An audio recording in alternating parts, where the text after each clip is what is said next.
Formula 6/6 दो समरूप त्रिभुजों के क्षेत्रफलों का अनुपात उनकी संगत भुजाओं के अनुपात के वर्ग के बराबर होगा। दो समरूप त्रिभुज क्षेत्रफलों के अनुपात, दो समरूप त्रिभुज है, इसको पहले आप सिंपल तरीका समझिए। क्या बोला? दो समरूप त्रिभुज ए बी सी और पी क्यू आर। क्वेश्चन जब आप अच्छा तरीका से नहीं समझिएगा तब आप आंसर भी नहीं समझ सकेगा। कोई बोला क्या? दो त्रिभुजों के, कौन त्रिभुज है? दो समरूप, दो समरूप त्रिभुजों के क्षेत्रफल का अनुपात उनके संगत भुजा के अनुपात के वर्ग के बराबर होगा, है ना? क्या पूछा है? वही बोला ना, भुजाओं के अनुपात के वर्ग के बराबर। ये दोनों त्रिभुज समरूप है, त्रिभुज ए बी सी समरूप त्रिभुज पी क्यू आर, ये दोनों त्रिभुज समरूप है। कहा जाता है ये दोनों त्रिभुजों के क्षेत्रफल का अनुपात, क्षेत्रफल का अनुपात का मतलब क्या हुआ? त्रिभुज ए बी सी का क्षेत्रफल बटे त्रिभुज पी क्यू आर का क्षेत्रफल, ये अनुपात हो गया। त्रिभुज ए बी सी का क्षेत्रफल बटे त्रिभुज पी क्यू आर का क्षेत्रफल। क्या बोला? दो समरूप त्रिभुज के क्षेत्रफलों का अनुपात उनके वर्ग के, उनके भुजा के वर्ग के समानुपाती होता है। अब भुजा क्या है? जब दोनों त्रिभुज क्या है? समरूप है, तो ए बी बटे पी क्यू बराबर ए सी, सॉरी बी सी बटे क्यू आर बराबर ए सी बटे पी आर। इनके भुजा के वर्ग के समानुपाती, वर्ग कर दीजिए, यही कहा है। ठीक है? अगर दो त्रिभुज समरूप हो, क्वेश्चन कहा यदि दो त्रिभुज समरूप हो तो उनके क्षेत्रफलों का अनुपात भुजाओं के अनुपात के वर्ग के बराबर होता है। आपका फॉर्मूला 6/6 क्या है? यदि कोई दो समरूप त्रिभुजों का क्षेत्रफलों का अनुपात, दो समरूप त्रिभुज है, इनके क्षेत्रफलों का अनुपात उनके भुजाओं के अनुपात के वर्ग के बराबर होगा। ठीक है? इसका क्षेत्रफल निकालिएगा और इसका क्षेत्रफल निकालिएगा, दोनों के क्षेत्रफलों का अनुपात उनके भुजाओं के अनुपात के वर्ग के बराबर होगा। चाहे ए बी बटे P Q R P T के बराबर हो जाए, बी सी बटे क्यू आर के बराबर हो जाए, या ए सी बटे पी आर के बराबर हो जाए। ये आपका क्वेश्चन कहने का मतलब था। ठीक है? आइए इसी को सिद्ध करना है। गिवन में क्या है? दो समरूप त्रिभुज है। आइए ए बी सी समरूप है पी क्यू आर। ठीक, ये दोनों त्रिभुज ए बी सी और त्रिभुज पी क्यू आर क्या है? समरूप है। जब ये दो त्रिभुज समरूप है, लिखिए त्रिभुज ए बी सी समरूप त्रिभुज पी क्यू आर। ये आपको दिया हुआ है, ये दो त्रिभुज समरूप है। अगर कोई भी त्रिभुज समरूप होता है ना, उनके सभी कोण आपस में बराबर होता है और भुजाओं के अनुपात बराबर होता है। भुजा बराबर नहीं होता, भुजाओं के अनुपात बराबर होता है। तब आपको सिद्ध क्या करना है बाबू? टू प्रूव क्या सिद्ध करना है? कि एरिया ऑफ त्रिभुज ए बी सी बटे एरिया ऑफ त्रिभुज पी क्यू आर बराबर ए बी बटे पी क्यू का वर्ग बराबर बी सी बटे क्यू आर का वर्ग बराबर ए सी बटे पी आर का। अगर कोई भी दो त्रिभुज समरूप है, अगर कोई भी दो त्रिभुज समरूप है तो उनके क्षेत्रफलों का अनुपात जो है भुजाओं के अनुपात के वर्ग के बराबर होगा। भुजाओं के अनुपात के वर्ग के बराबर होगा। भुजाओं के अनुपात के वर्ग के बराबर होगा। अगर कोई भी दो त्रिभुज समरूप है तो उनके क्षेत्रफलों का अनुपात भुजाओं के वर्ग के अनुपात के बराबर होगा, है ना? भुजाओं के अनुपात के वर्ग के बराबर होगा। अब आइए अब हल में, ठीक है? हल करते हैं इसको, ध्यान से देखिए बाबू, पर मैं है हल्का में नहीं लीजिएगा। अब हल में आइए प्रूफ। सबसे पहली बात, आपका दिया हुआ क्या है?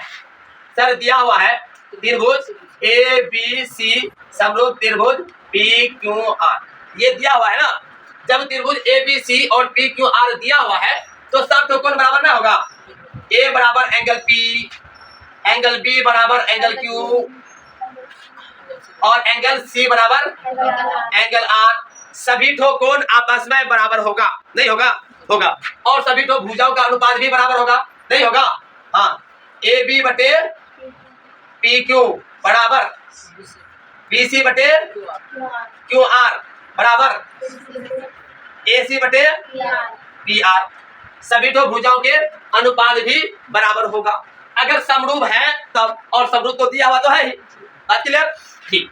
अब आइए कंस्ट्रक्शन में, आप यहीं पे कंस्ट्रक्शन कीजिए। कंस्ट्रक्शन, कंस्ट्रक्शन क्या है?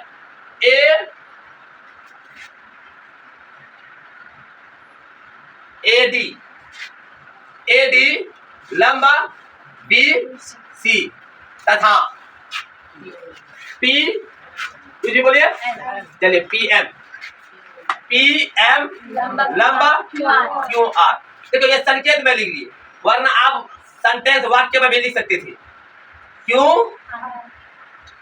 आर, ए डी लंबा बी सी पी एम लंबा क्यू आर, खींचा लिख दीजिए। खींच लिए ना आप दोनों लंबा खींच लिए। जब आप लंबा खींच लिए हैं तब आप देखिए त्रिभुज ए बी डी तथा त्रिभुज पी क्यू एम में, आप ये दोनों छोटकनिया त्रिभुज देखिए बाबू। त्रिभुज A B D P Q M, A B D P Q M, यही दोनों त्रिभुजों को आपको देखना होगा। आप देखिए क्या एंगल बी बराबर एंगल क्यू नहीं होगा? आप देख लीजिए, प्रूफ में कहीं मिलेगा। कारण दीजिए प्रूफ, प्रूफ में आपको मिल जाएगा, है ना, एंगल बी बराबर एंगल क्यू। उसके बाद आपको क्या मिल जाएगा, ध्यान दीजिए। आपने जब लंब खींचा तो क्या ये 90 डिग्री नहीं होगा? ये 90 डिग्री नहीं होगा? लंब खींचे थे ना, तो क्या बोलेंगे? एंगल बी बराबर नहीं होगा, कारण 90 डिग्री। हमने समद्विभाजक नहीं खींचा है, लंब खींचा है। जब लंब खींचा तो 90 डिग्री होगा। आपका ये भी कोण और ये कोण बराबर हो गया। हम आपको सुबह से बताते हुए आ रहे हैं, कोई भी दो त्रिभुज का अगर दो कोण बराबर हो जाए, तीसरा कोण ऑटोमेटिकली बराबर होगा। तब क्या बोलेंगे? ए समरूपता कसौटी से, समरूपता कसौटी से। अब देखिए ए समरूपता कसौटी से हमारा त्रिभुज ए बी डी समरूप त्रिभुज पी क्यू एल।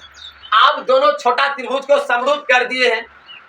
दोनों छोटा त्रिभुज को, जब दोनों छोटा त्रिभुज को आप समरूप कर दिए हैं तब देखिए क्या हो जाएगा। क्या सभी तो भुजा का अनुपात बराबर नहीं होगा?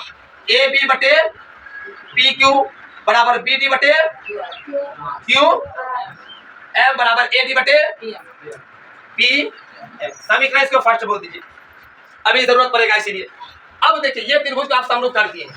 अब आपको निकालना है, मेन जो प्रूफ करना है आपको, एरिया निकालना है। एरिया निकालिए एबीसी का, एरिया ऑफ, ये निकाल लीजिए एरिया ऑफ त्रिभुज ए बी सी। कोई भी त्रिभुज का जो क्षेत्रफल होता है, एरिया जो होता है, क्या होता है? 1/2 गुना आधार गुना ऊंचाई, है ना? 1/2 गुना आधार। ए बी सी का आधार है, ए बी सी, इसका आधार है बी सी। 1/2 गुना बी सी यानी आधार गुना ऊंचाई क्या है? A D. समीकरण सेकंड, ठीक है? यहाँ तक आ रहा है ना? ठीक। अब आइए एरिया ऑफ त्रिभुज एबीसी का निकालिए ना, पी क्यू आर बराबर 1/2 गुना आधार क्यू आर गुना पी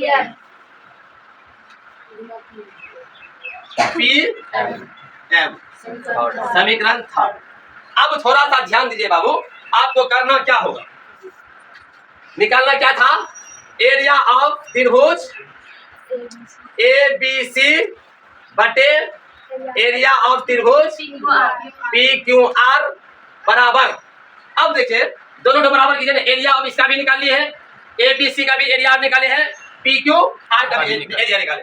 तो ए बी सी का एरिया क्या है वो ऊपर में लिखिए, 1/2 गुना B C Guna A D बटे 1/2 क्यू आर पी एम। 1/2 खत्म हुआ, खत्म हो गया। तो क्या बचा? एरिया ऑफ त्रिभुज ए बी सी बटे एरिया ऑफ त्रिभुज पी क्यू आर बराबर, ध्यान से देखिए बाबू, बीसी बटे क्यू आर है कि नहीं है? अच्छा, बीसी बटे क्यू आर कहाँ है? देखिए आप, क्या बीसी बटे क्यू आर के जगह पे अगर हमको जरूरत ए बी बटे पी क्यू है तो ले सकते हैं क्या? बिल्कुल ले सकते हैं। बीसी बटे क्यू आर है तो बीसी बटे क्यू आर के जगह पे क्या लिखे?